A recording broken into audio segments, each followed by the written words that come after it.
These three black women have gone viral after stealing $300 of food from a Chicago black-owned business.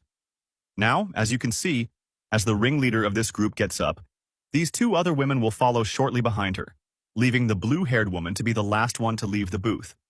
Now, this bill came out to $262, including the 18% tip that they did not pay their waitress. Now, these people may be some of the lowest IQ criminals ever, because they actually filled out a reservation tab before they got there with all of their personal information. They also then went to IG and tagged the restaurant saying thanks for the free food. Now, the wildest part in all this is that the woman that I said at the beginning was the ringleader, she has gone on Facebook and has doubled down on why she stole the food.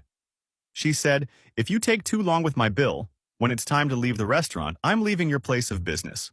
Call me broke all you want.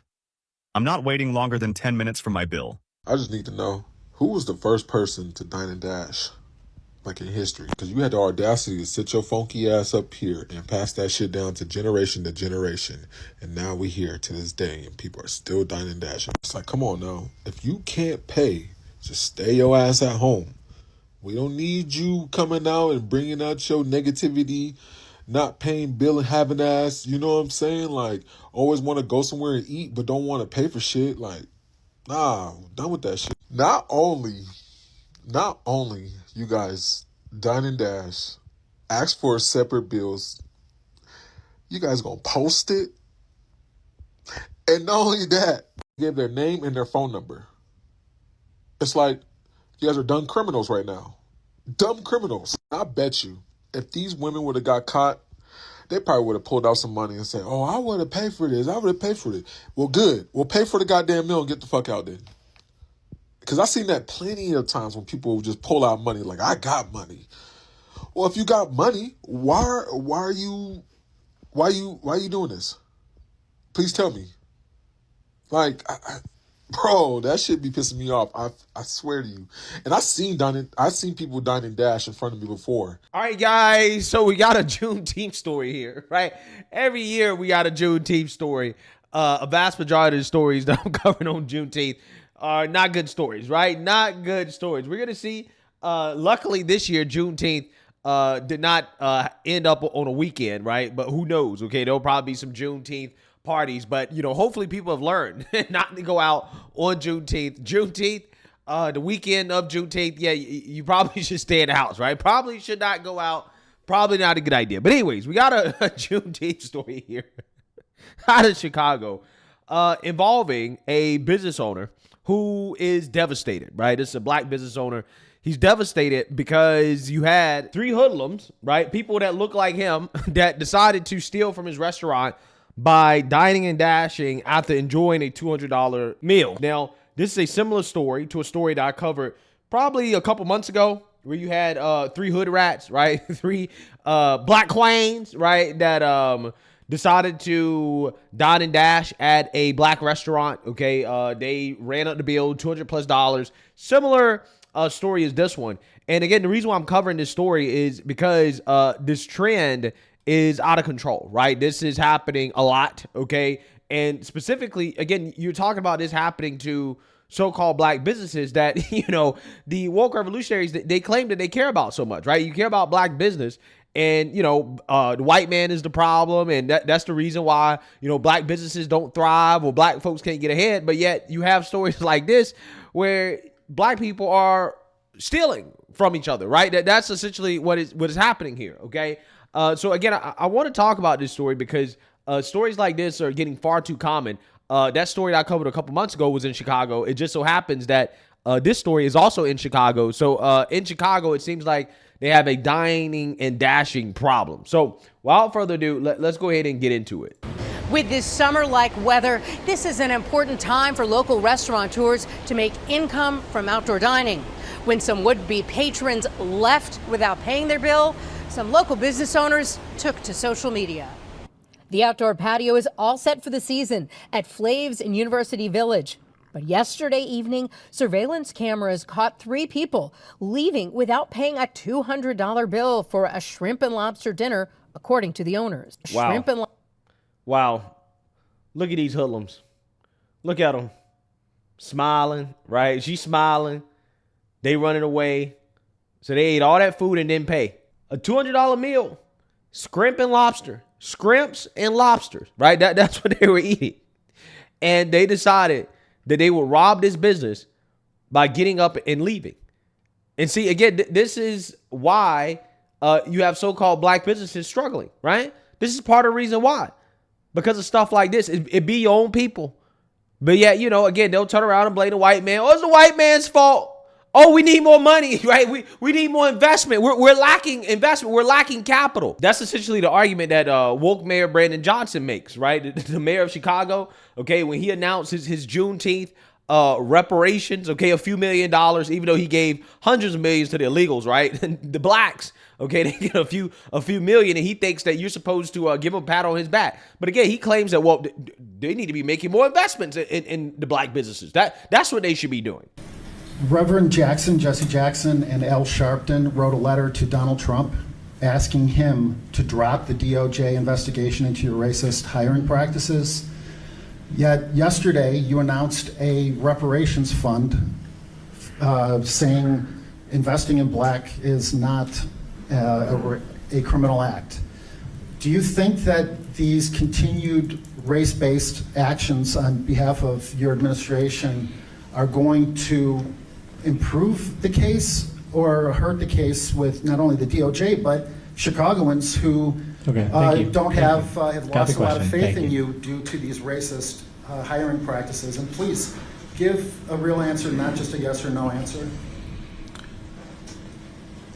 I believe the people of Chicago not only deserve these investments on the west and south side of Chicago, but I believe the people of Chicago have been disappointed that previous administrations refused to do that in the past. Many Chicagoans have told me that they see numbers this. Come down. Is it millions, thousands, now to just many? I guarantee you my numbers are better than yours. I guarantee How many? that. How many Chicagoans have you spoken Hundreds to? of thousands, if not millions. Millions. Like, share, comment. And they tell me, Mr. Mayor, that this letter that you asked Reverend Jackson and Al Sharpton to write actually makes you look guilty. It makes you look like you're afraid of the civil penalties that you will be personally responsible for. Okay. Do you feel that this letter will somehow result in a preemptive pardon? And please answer the question. Well, I'm not afraid to invest in the people of Chicago, and I hope you're doing much better. Thank you. We'll go to Charlie. I hope you'll do much better. Yeah, so I just want to reiterate, right? The problem facing black entrepreneurs, okay, or black business owners, again, specifically in liberal cities like Chicago, is not a lack of capital, right? It's not the city not investing in black businesses enough. That's not the issue. The issue is that what they're lacking is a community of black folks who will support their businesses and not rob their businesses out of business, right? That is what they're actually lacking, okay? Because it's not just the black businesses that suffer like this. You also have the big businesses, the Walgreens, the Walmarts, right? The Targets. I've done stories about Walmart shutting down in parts of Chicago. You have fried chicken joints shutting down in some parts of Chicago. If a fried chicken joint can't survive in Chicago in a black neighborhood, then you know it's bad, right? And the fried chicken joint can't survive. So, you know, again, when people want to talk about, well, what's the issue, right? What is the problem? Well, the problem, again, is that you need a community of people who respect so-called black businesses enough not to rob them out of business, right? To actually, you know, support the business and to make sure that the business stays profitable so that there's employment, gainful employment in the community. But when you have stuff like this happening, these people clearly don't care, right? They clearly do not care about the livelihoods of the business owners or of the employees that work at this restaurant, okay? They don't care. They ate and then they left, right? And, you know, you see this way too often. And stories like this are basically a dime a dozen, to be honest with you. And this is the real issue that people don't want to address. This is what they don't want to talk about. According to the owners. The young lady who was serving their table, she got kids at home. You know, she gets a percentage of that tip. You know, she worked hard to serve their tables. They had a lot of food. It's actually disappointing. You know, it's very disappointing to see that from the community that we actually serve, because we pour into our community. We're a small business, and I see this happening so often to a lot of different small businesses throughout the city. And I mean, we got to do something. I mean, they tried to invest in their community, right? They tried to give back. Okay, they wanted to open up a business in, again, their community, and this is what they get, right? This is what they get. See, this is why you got the smart ones. You know, the savvy ones. They go to the side of town where you have less diversity, right? And that way you ain't got to worry about being robbed out of business, right? But again, when you try to open up a business in the side of town where your people at, right, where the people that look like you are, this is what you got to deal with. And this is why a lot of people don't do it, right? This is why, when people get some money, they move out, they move away, they go to other places, they start businesses in parts of town that are not like this, basically. They posted on social media. Owners Phil Simpson and Andrew Bonsu say it wasn't long before people online identified the trio. Simpson said he's been texting one of them and someone actually offered to pay their bill. But Simpson says it's a bigger issue of would-be patrons taking from servers and this black-owned business that struggles to keep prices affordable despite the cost of goods and services going up. They apologized. They sent someone up here to pay the bill, but I declined to accept it. At that point, it was just like, we're gonna pursue this the right way. And we see this dine and dash really hurting the independent restaurants. Sam Toya is the president of the Illinois Restaurant Association. He says this theft, known as dine and dash, has been increasing since the pandemic, and outdoor dining establishments see even more this time of year. Definitely ticks up in the summer months, and in Chicago, what do we get? Maybe 60 days of great weather that you can eat outside. Us to actually put our hard-earned money to set that up for our community and to see things like this happening, it's kind of like, it's tasteless. It's important to, now to at least let them know, like, Phlavz is not going to be tolerating the dine and dash. The owners hope that word is spreading on social media so that those who might be tempted to dine and dash would consider who they're hurting. Yeah, their identities should be put out on the internet, right? So all the restaurants can see, okay, these are people that you don't need to serve. See, people gonna get mad. They're gonna start crying racism when you have these restaurants start discriminating, right? They start stereotyping. They start turning away people who look like this, right? When they start saying, no, you gotta pay halfway through, right? You order more than $100 worth of food, you gotta start paying, right? You gotta go ahead and pay that tab before you can order anything else. When they start doing stuff like that, they'll be crying racism. I'm getting treated like this because I'm black. It's like, well, hey, you see this way too often, right? You see it way too often. So, I hope that these individuals are charged to the fullest extent of the law. They need to be held accountable, right? Accountability needs to happen. When anybody does something like this, I don't understand why people even think about it. Like, this is not funny, right? This is not a funny thing to do. You're stealing from people, okay? You're stealing food.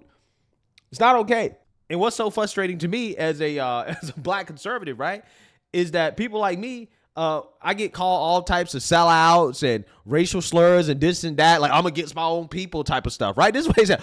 You against your own people. And I'm like, how am I against my own people? I don't steal from my people.